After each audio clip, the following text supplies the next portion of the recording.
In this section, we are actually going to look at the different anatomical direction terms that we use in order to understand where things are in the body. So, why are these landmarks so important, and why do we care, and why do we need to learn them? Well, if you think about it, in terms of humans, none of our organ systems actually can be seen directly from the surface of the body. So when we're describing different locations of things, we have to be able to describe the position of the organs relative to each other in a way that everyone can understand. So this is kind of the language of anatomy and physiology in terms of the location of certain organs. Now the first landmark that we want to talk about is a position called anatomical position. This is the standard position used for describing the relationship among body parts. So in other words, when you start describing the locations, you need to have the actual body in anatomical position. And that is with the hands at the sides, the palms facing forward, the feet together. The head has to be level and the eyes looking straight forward. So this is kind of what it looks like from both the front and the back. So that would be anatomical position.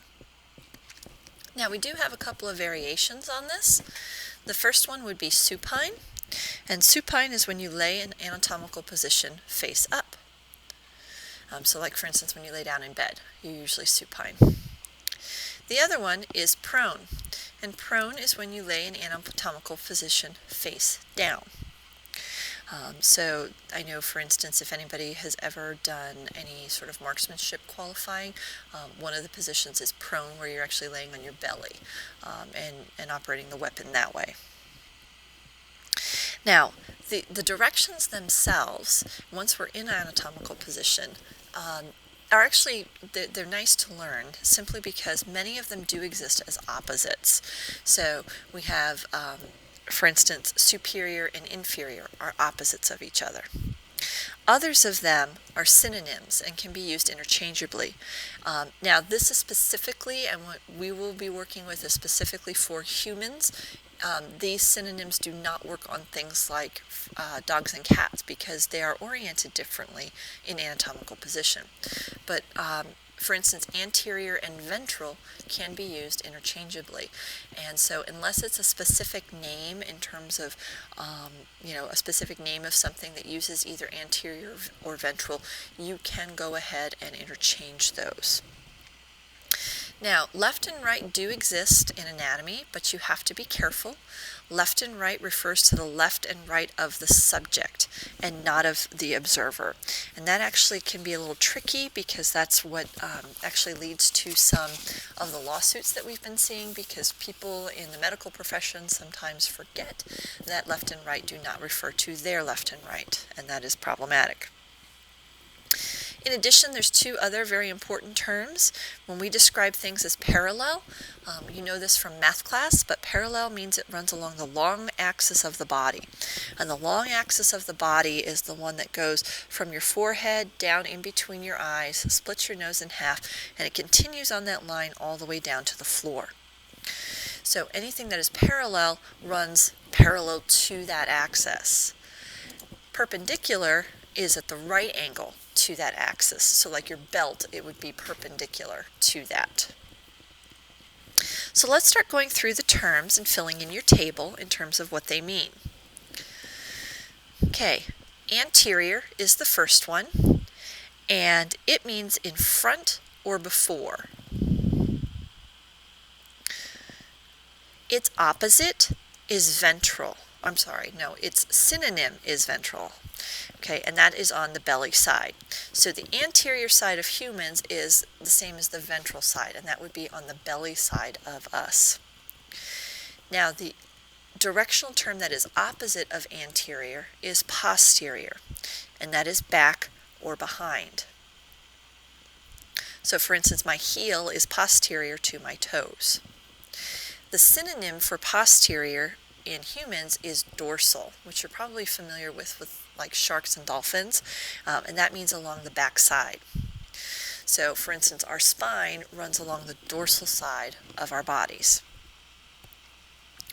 Cranial means at the head end, and it is very similar to superior. It's not the same. It's not exactly a synonym, but superior means above or at a higher level. So for instance, my belly button is superior to my knee. It's above it, okay? But the cranial portion of me is actually on my head. So you have to be a little bit careful there. Caudal means towards the tail end. Okay, so that would be sticking out of our backside, because we did used to have tails during our development that disappeared, all of us. Inferior is kind of its synonym. It is the opposite of superior, and that means below or at a lower level. So for instance, my foot is inferior to my knee. Medial means towards the body's long axis, so towards the center part of the body. And lateral means away from the long axis, so towards the sides. The next two actually deal mostly with our appendages. Proximal refers to towards the attached end. So for instance, if you look at your arm, the attached end would be at your shoulder. So things that are closer to that attached end are proximal. And the opposite of that is distal, which means away from the attached end. So your fingers are distal to your elbow, but your shoulder is proximal to your elbow. The last two, superficial, sorry, that's kind of split, means close to the surface, and then deep refers to far from the surface. So, for instance, your skin is superficial, but your heart is deep compared to the surface of your skin. Now, in addition to these directional terms, which we will get some more practice using, typically we also talk about sectioning the body. And when we section the body, we're referring to sectional anatomy. Basically, this is a way of slicing a body that allows us to look at the internal organization and structures. And how we take the slice determines its name. This is extremely important for imaging techniques like MRIs and CAT scans, because you can, with these pieces of equipment, you can slice the body in different ways. We have 3 sections or 3 planes along which we can actually divide the body. We're going to go through them verbally, and then I will actually show you them on some diagrams.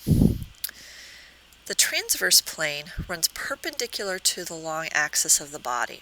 And when we take a slice transversely, we usually refer to this as a cross-section. When we take a cross-sectional slice out, it's going to divide the body into a superior portion that's left behind and an inferior portion that's left behind. If you think about it, we take a cross-sectional slice out. It's supposed to be very, very thin. Okay, we have to take it out, and then we have to orient it. We orient it so that the subject is supine, so laying with their face up, with the observers looking towards the subject's head. Okay, and that is very, very important, because you have to orient it correctly in order to read what's going on correctly. So let me do a quick demonstration here, if I can get this to work.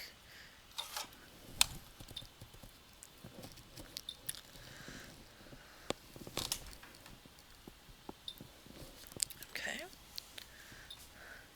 Let me get an ink color that you can actually see. There we go. All right, so let's say that we have a person like this. I know my stick figure drawings are awesome, aren't they? Now, we're going to take a transverse slice, which goes this way.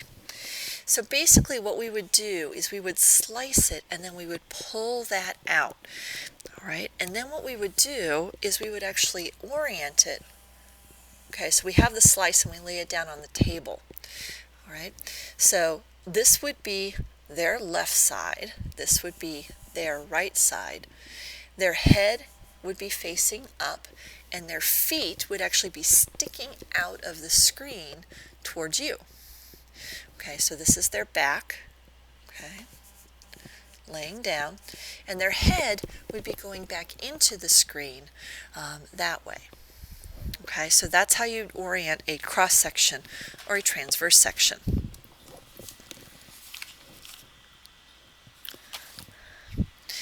Now, another type of plane is the frontal plane. The frontal plane runs along the long axis of the body, and it extends out to include all of the appendages. So basically this would be like if you took a slice and you went across, started at one ear, went up and over like a headband to your other ear, and then continued that slice all the way down the body. It divides the body into anterior and posterior sections. So you have a front half and a back half. The last one is the sagittal plane. It also runs along the long axis of the body, and it divides the body into a left section and a right section.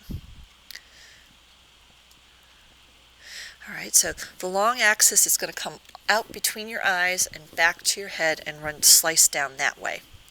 Okay. Sometimes we only do a mid-sagittal section simply because when you run along that part of the long axis, you don't divide the legs in half. So the mid-sagittal section is on the same plane, but it kind of stops at the waist after you've cut through the trunk of the body. Okay, so what we want to do here is actually go through these diagrams in your note packet and label them. So this first one incorporates most of the directional terms that we actually looked at. Alright, so in letter A, up here, this is actually superior. Oops.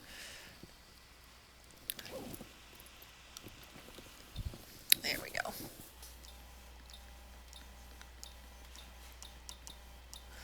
And on my version, you can see that it's in color, so down below her feet would be inferior. And that actually holds true on the second diagram as well.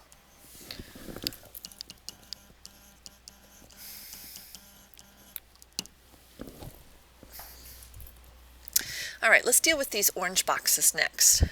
This is the front side of the body, or the anterior portion. Another name for that would be ventral, because we are on the belly side.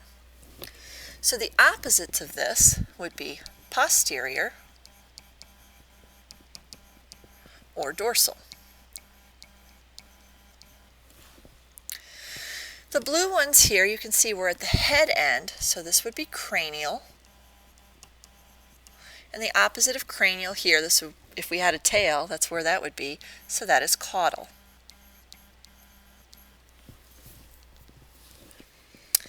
Now, over in diagram B, we're going to deal with the little purple boxes here first. If I move towards the belly button, that is medial. And if I move away from the center there, that is lateral. Now, the two boxes, the two bluish colored boxes here are actually the same. This end up here is the attached end, and that is not. So this one here is proximal, and the bottom one is distal. Same thing here, attaching at the hip is proximal,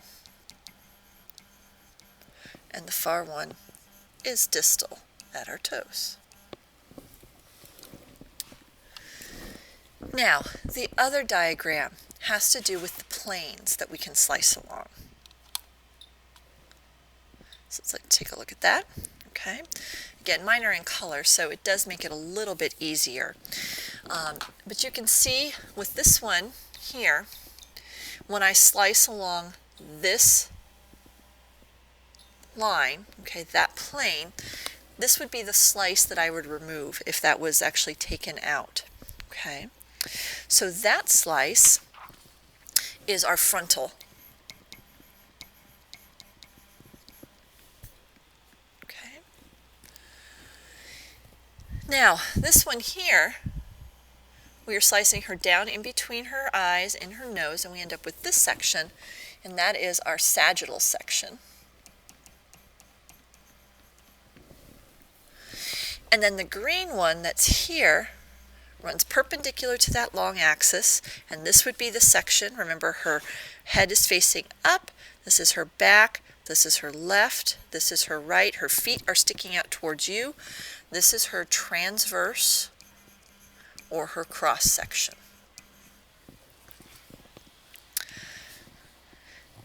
We will be actually practicing all of these anatomical terms with a lab that we have.